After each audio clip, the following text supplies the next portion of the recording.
cuando las buenas almas se van a dormir y el manto de la noche nos cubre con su negrura. Te encuentras a nuestra merced, a un paso de estar entre las sombras de tus demonios, súcubos que te quieren poseer,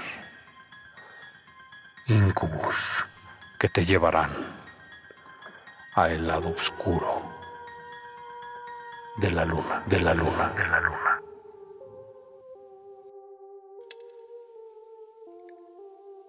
El periplo.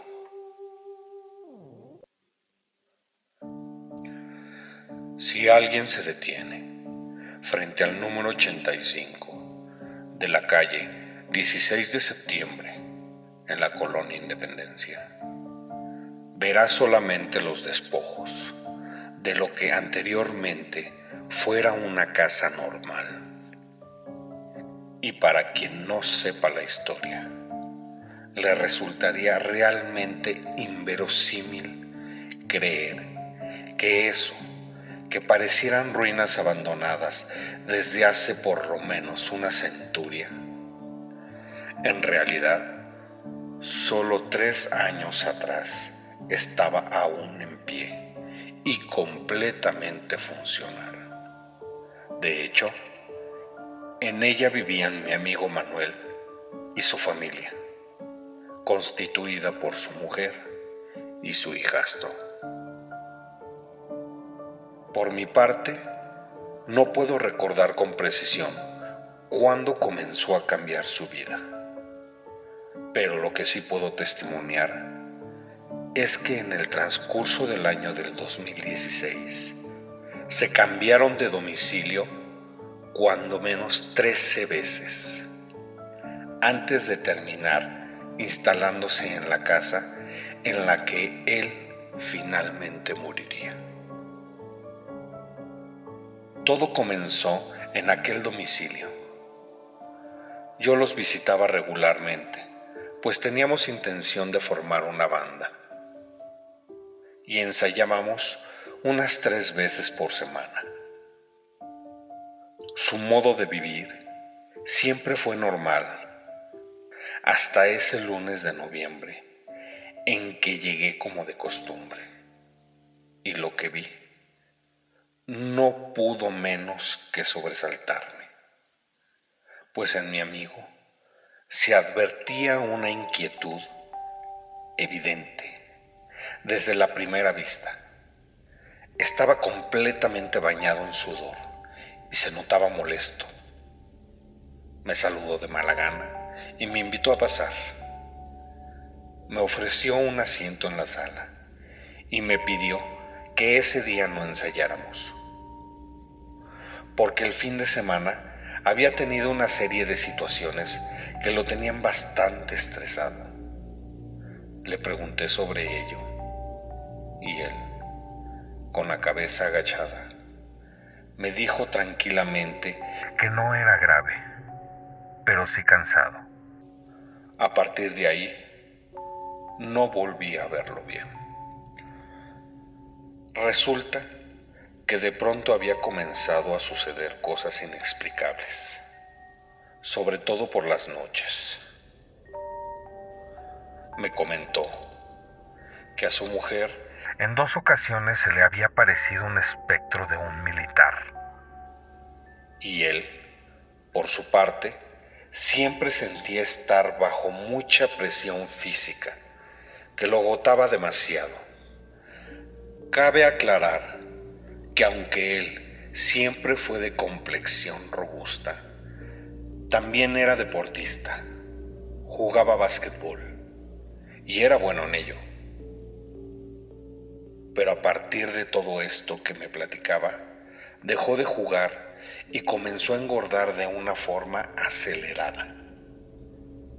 La casa cada vez se sentía más inhóspita, húmeda, fría, incluso en pleno verano, oscura, aunque estuvieran todas las cortinas abiertas. Daba la sensación de que siempre hubiera una atroz tormenta en el exterior, como si al entrar en aquella casa uno se aislara del mundo. Inclusive, llegué a identificar una especie de aroma indefinible y desagradable, que no era algo reconocible, pero daba la sensación de descomposición o de enfermedad.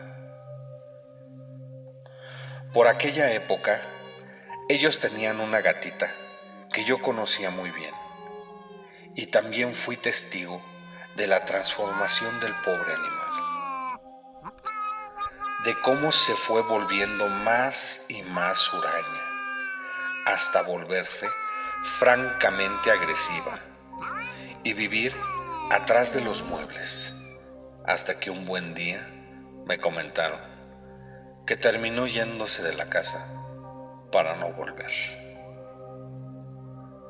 Aconteció entonces que, no soportando todo aquello y ya definitivamente enfermos de miedo, decidieron irse a vivir a otro sitio y organizaron la primera mudanza.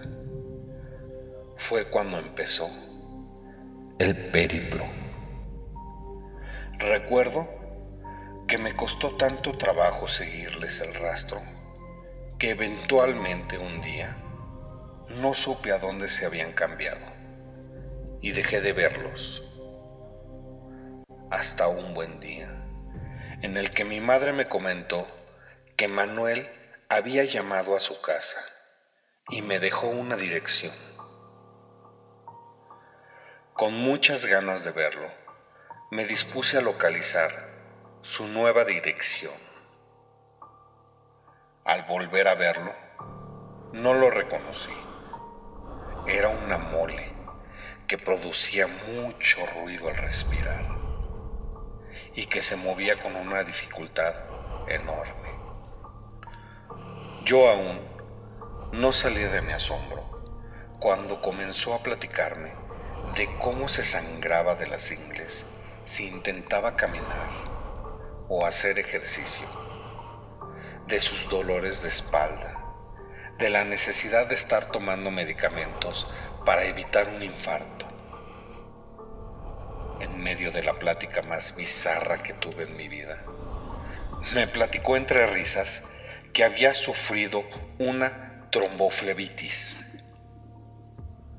y que las venas de sus piernas habían reventado.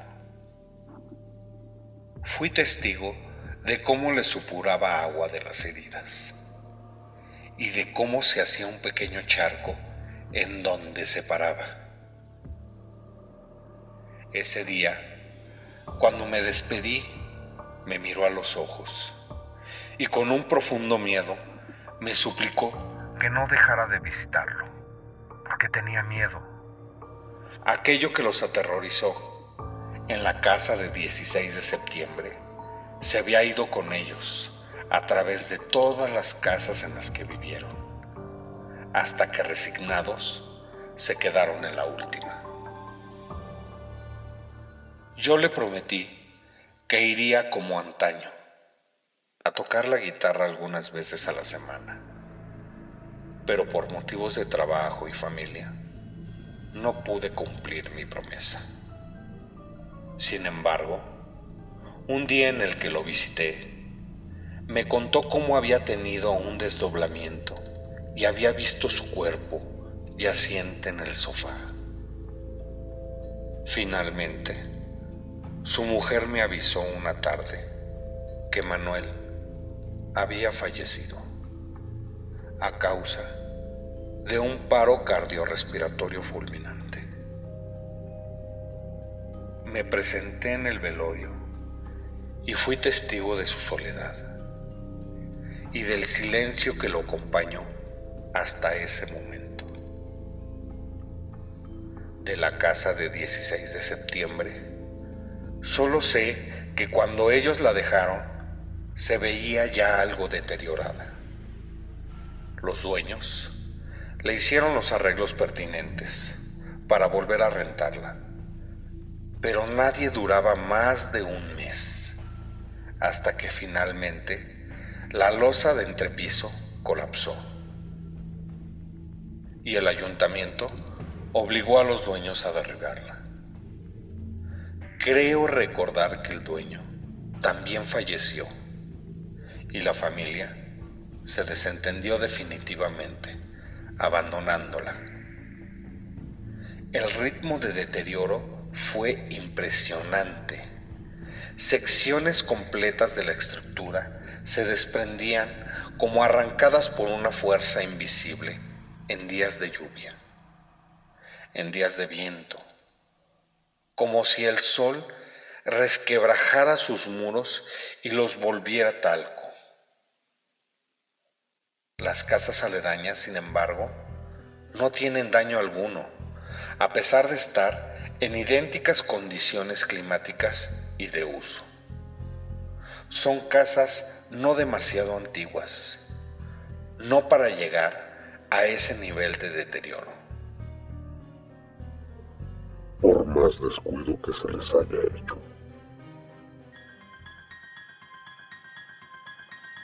Por esta noche he tomado lo necesario de ti.